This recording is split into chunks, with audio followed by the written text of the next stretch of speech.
Hey everyone, and welcome. Today we're unpacking a truly spine-chilling narrative. We're looking at a piece of folklore that blends forbidden romance, a devastating betrayal, and a supernatural mystery that still haunts a small village in India today. We're exploring the tragic history of Monjulika. Now, this isn't just your standard ghost story. It's a really fascinating look at how local legends are born, how they persist, and what exactly happens when modern skepticism collides head-on with ancient warnings. It's a brilliant, terrifying story, so grab a seat and let's get right into it. Okay, let's dive into this. The setting for our explainer today is Moria, which is a small, seemingly quiet village located near the Barabanki district in Uttar Pradesh. Just picture the scene for a second. We have a broken, desolate haveli, an old mansion, sitting completely abandoned.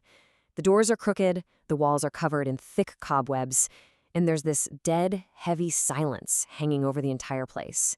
It's the kind of silence that literally feels like a suppressed scream. But here's the hook. That silence has just been shattered. Because right in the pond, situated in front of this creepy, ruined haveli, a fresh corpse has just been found floating in the water. Section 1. The modern-day skeptics. So how do people usually react to a mysterious death in a supposedly haunted village? Well, let's lead our protagonists. It's nighttime, there's a chilly wind blowing, crickets are chirping, and dogs are howling off in the distance. We find 4 Gen Z friends, Arjun, Ragini, Ankit, and Meenal, sitting around an old tea stall, illuminated only by the flickering light of a red lantern. They're casually drinking hot tea from traditional clay cups. And what are they talking about? The fresh corpse in the pond, of course. But the thing is, they aren't scared. Actually, they're casually dismissing the whole thing. Arjun sips his tea and jokes about how the police are simply incompetent, using the local ghost legend as a convenient excuse to avoid doing real detective work. They're basically laughing off the village's deep-rooted fears, calling it pure superstition and the uneducated talk of the past. And this right here brilliantly illustrates the central conflict of our explainer. On one side, you have the friends' reality.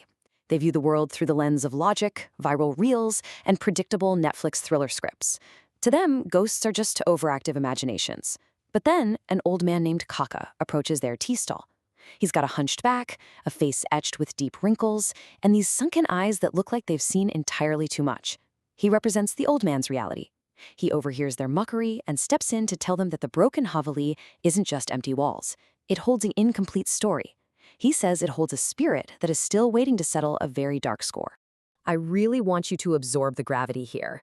As that red lantern flickers across his deeply lined face, Kaka tells these young skeptics, it's easy to laugh, but there's an incomplete story, a spirit waiting to settle the score with her deceitful love. He completely changes the atmosphere. Suddenly, this isn't just some spooky rumor about a haunted house. It's a deeply personal story of revenge. And to understand it, Kaka tells them they have to go back in time. Section 2. The 1941 Love Tragedy. So Kaka transports the friends way back to the year 1941. He introduces Monjulika. Now, according to the legend, she was the most beautiful girl in the entire village. Her voice was as sweet as ringing bells, and she was fiercely, desperately, in love with a young man named Krishna. They were totally inseparable, their entire world revolving around one another. But, as with all great tragedies, society stood in their way. You see, Monjulika's marriage had already been fixed when she was just a child. Her family was stubborn, and the village society turned into their ultimate enemy, forbidding their romance completely. Let's move through this timeline and see how this builds, because this forbidden love quickly spirals toward a horrific climax. Faced with a society that refuses to let them be together, Monjulika makes a really desperate proposition to Krishna. She says if they can't live together, at least they can die together. Krishna agrees. They form a suicide pact. They meet at night on the old bridge, right in front of the haveli above that deep pond. Monjulika takes Krishna's hand, tears in her eyes, and she jumps.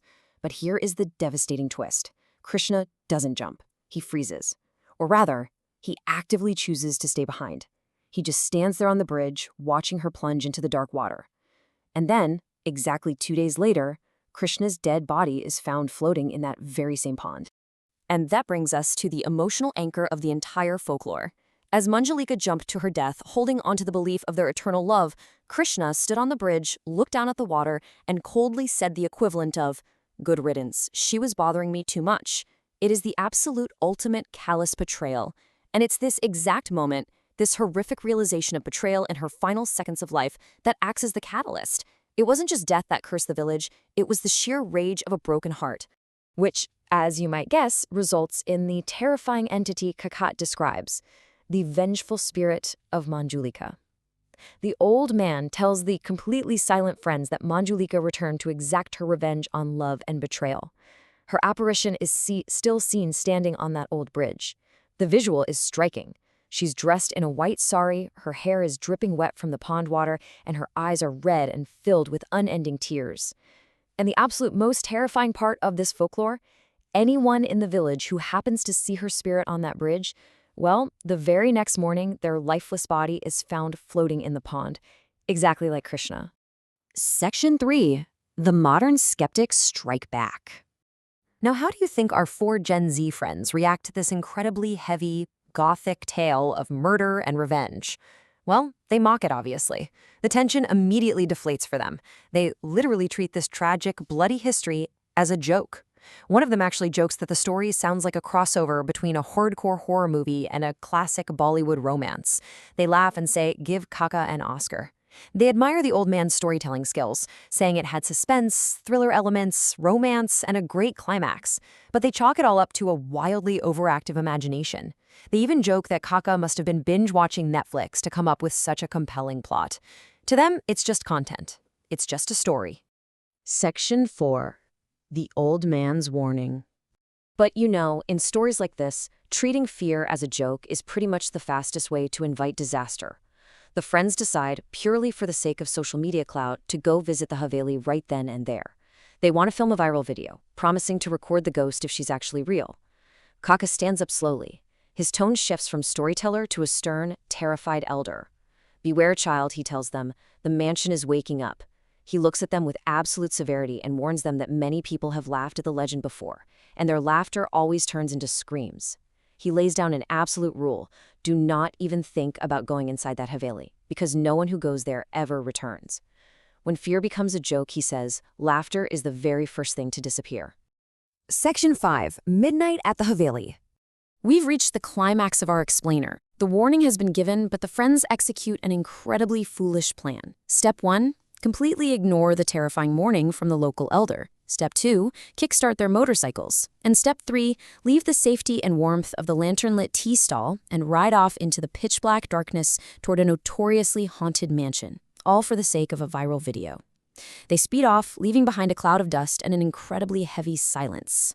As the taillights of their bikes disappear into the dark, Kakaka is left standing alone at the tea stall, and he delivers this haunting final whisper.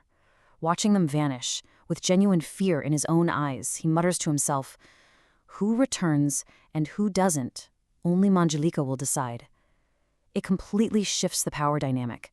The friends think they're in control, just chasing a viral video, but Kakaka knows they've just willingly walked into a trap that was set decades ago. It is dead midnight. The moon is totally hidden behind these thick clouds, plunging the area into near total darkness. The chilly wind has turned into a howl. They park their bikes and begin walking the dirt path toward the broken Haveli. The massive, ancient branches of an old peepal tree seem to physically bow down over their heads as they walk, almost as if the environment itself is closing in on them. The sensory world building here creates this overwhelming feeling of impending doom. So that leaves us right here, staring at the ultimate question. It's a fascinating look at human psychology, how our modern obsession with social media clout can completely override our primal survival instincts and our respect for local traditions. The modern world of viral reels and skeptical arrogance has just walked straight into the jaws of a 1941 curse born of ultimate betrayal.